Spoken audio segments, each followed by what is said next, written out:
In front of me is Nubia Focus Pro 5G, and today I would like to show you how you can set up screen lock.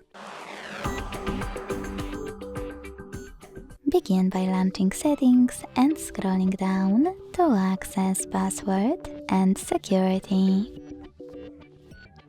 Then tap on Screen Lock at the top left corner and click on the best login method for you: pattern, PIN or complex password.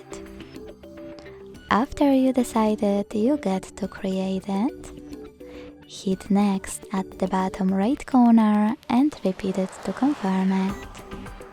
Then select Confirm. So now when I go back, switch off my screen and turn it back on, I can set pattern is required. Thanks so much for watching. If you enjoyed this video, leave a like, comment and subscribe. Bye!